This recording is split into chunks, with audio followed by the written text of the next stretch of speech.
കഥ കണി. രചന തോമസ് കാവാലം. ശബ്ദം ജെസി ജോൺ. ഈശ്വര, അവള് ചൂലുമായിട്ട് നിൽക്കുന്നതാണല്ലോ ഇറങ്ങിയപ്പോഴേയുള്ള കണി. ബാങ്ക് പ്രൊഫഷണറി ഓഫീസർമാരുടെ ടെസ്റ്റ് എഴുതാനായി കോൾ ലെറ്ററും മറ്റും അടങ്ങിയ ഫയലുമായി അധികം ദൂരെയല്ലാതെയുള്ള ബസ് സ്റ്റോപ്പിലേക്ക് നടക്കുന്നതിനിടയിൽ അഭിറാം ആത്മഗതം ചെയ്തു. മീനിക്കുട്ടി എന്നായിരുന്നു അവളുടെ പേര്. ഒരു കൊച്ചു സുന്ദരിയാണ് അവൾ. ക്രിസ്ത്യാനി പെണ്ണ്. 25 വയസ്സ് പ്രായം കാണും. BA പഠിച്ചതിന് ശേഷം അടുത്തുള്ള ഒരു ടെക്സ്റ്റൈൽ ഷോപ്പിൽ സെയിൽസ് ഗേൾ ആയിട്ട് ജോലി ചെയ്യണം. വീട്ടിൽ അച്ഛനെയും അമ്മയും കൂടാതെ ഇളയ ഒരു അങ്ങളെയാണുള്ളത്. അപ്പൻ ചുമട്ട് തൊഴിലാളിയാണ്.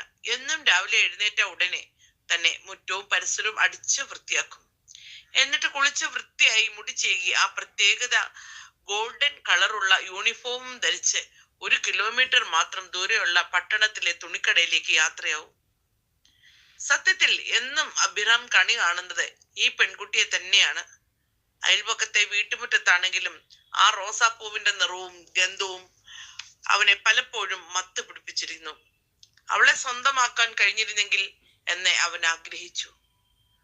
ഒരു മലർപ്പൊടിക്കാരന്റെ സ്വപ്നം പോലെയാകുമോ അവൻ ചിന്തിച്ചു.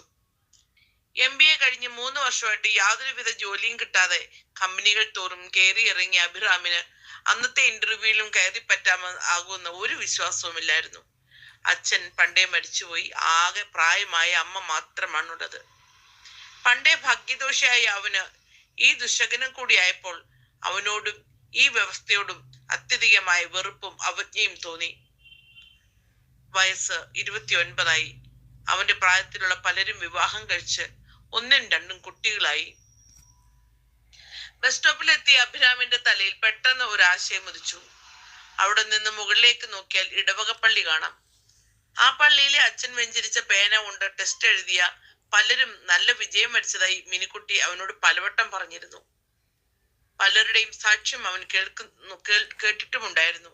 ഒരു ഹിന്ദുവാണെങ്കിലും ജീവിതത്തിൽ വിജയം വരിക്കാത്ത നൈരാശ്യത്തിൽ കഴിഞ്ഞിരുന്നു. അവനെ അതൊരു പിടിവള്ളിയായി തോന്നി. പെട്ടെന്ന് അവൻ പള്ളിയിലേക്ക് പടിയേറി. പള്ളിയിൽ ചെന്നപ്പോൾ അച്ഛൻ കുർബാന കഴിഞ്ഞ് പ്രഭാത ഭക്ഷണത്തിന് പോകാൻ തുടങ്ങിയായിരുന്നു. അച്ചോ, ഇതൊന്ന് വെഞ്ചരിച്ചു തരാമോ? നീ ഏതാ? നിന്നെ പള്ളിയിലെങ്ങും കണ്ടിട്ടില്ലല്ലോ. അച്ചോ, ഞാൻ ഹിന്ദുവാണ്. ആണോ? നിനക്ക് വിശ്വാസമുണ്ടോ? ഉണ്ടച്ചോ, അതുകൊണ്ടല്ലേ വന്നത്. വളരെ ഉത്സാഹത്തോടെ അബി പറഞ്ഞു. അച്ഛന് നന്ദി പറഞ്ഞ് വെഞ്ചരിച്ച പേനയുമായി അവൻ താഴേക്കിറങ്ങി വണ്ടി കയറി പരീക്ഷയ്ക്ക് പോയി. ടെസ്റ്റ് നന്നായി എഴുതിയെങ്കിലും മനസ്സ് നിറയെ രാവിലെ കണ്ട കണിയായിരുന്നു. ആ കാഴ്ചയിൽ ചൂല് ഉണ്ടായിരുന്നില്ല. അവൾ മാത്രം. അവൾ മനസ്സിൽ മാത്രമല്ല ഹൃദയത്തിലും കയറിക്കൂടിയിരുന്നു. എത്ര ശ്രമിച്ചിട്ടും അവൾ അവിടെ നിന്നും ഇറങ്ങിപ്പോകുന്നില്ല. ടെസ്റ്റ് കഴിഞ്ഞ് തിരിച്ചു വരുമ്പോൾ മിനിക്കുട്ടി വീടിന്റെ വാതിക്കൽ തന്നെ നിൽപ്പുണ്ടായിരുന്നു. വളരെ ഉദ്വേഗത്തോടെ അവൾ ചോദിച്ചു, അഭി, ടെസ്റ്റ് എങ്ങനെയുണ്ടായിരുന്നു? ടെസ്റ്റ് കുഴപ്പമില്ലായിരുന്നു. പക്ഷേ ആ കണി ചൂല അത് ദുശകനമാകുമോ? നിരാശ നിറഞ്ഞ വാക്കുകളോടെ അഭി പറഞ്ഞു. ചൂലോ? ദുശകനമോ?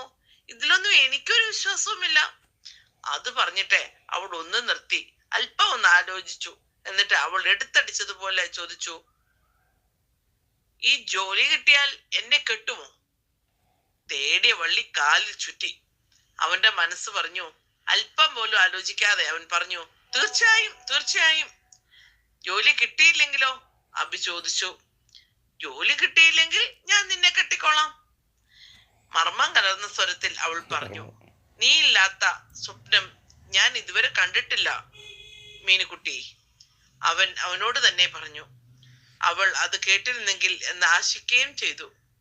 1 മാസം അങ്ങനെ കടന്നുപോയി. പെട്ടെന്ന് ഒരു പ്രഭാതത്തിൽ പോസ്റ്റ്മാൻ ആ മെമ്മോയുമായി പടി കടന്നു വന്നു. ആഗ്രഹിച്ച ജോലിയും സ്നേഹിച്ച പെൺകുട്ടിയും. അതാ കയ്യെത്തും ദൂരത്തെ ഒരു വെടിക്ക് 2 പക്ഷി. അഭിരാമിന്റെ സന്തോഷത്തിന് അതിരില്ലാതിരുന്നു. അവൻ മുറ്റത്തേക്കിറങ്ങി മീനുകുട്ടിയുടെ വീട്ടിലേക്ക് ഓടി. അതാ അവിടെ നിൽക്കുന്നു മിനിക്കുട്ടി, ചൂലുമായി വീണ്ടും. പെട്ടെന്ന് ആഹ്ലാദത്തിന്റെ വികാരത്തള്ളിൽ അവൻ മിനിക്കുട്ടിയുടെ വലതു കൈയിലിരുന്ന് ചൂല് പിടിച്ചു മാറ്റി ദൂരേക്കെറിഞ്ഞു. എന്നിട്ട് ആ കൈ പൊക്കി അതിൽ ചുംബിച്ചു. ഇതാ ആ ജോലി എനിക്ക് കിട്ടിയിരിക്കുന്നു, നിന്റെ നാക്ക് പൊന്നാകട്ടെ, അവൻ പറഞ്ഞു. മിനി എന്ത് ചെയ്യണം എന്നറിയാതെ അങ്ങനെ നിന്നുപോയി. അവളുടെ ഹൃദയം ത്രസിക്കുന്നത് അവൾക്ക് തന്നെ കേൾക്കാമായിരുന്നു. ഈ ചൂലൊരു ഭാഗ്യമാ, മിനിക്കുട്ടി ചോദിച്ചു. അതോ, ചൂല് ഉപയോഗിക്കുന്നവളോ? അഭി തിരിച്ചു ചോദിച്ചു. അവിടെ നിന്ന് തിരിച്ചു നടക്കുമ്പോൾ ഈ കണി ജീവിതാവസാനം വരെ കാണാൻ ഇടയാകട്ടെ എന്ന് അവന്റെ ഹൃദയം പ്രാർത്ഥിച്ചു.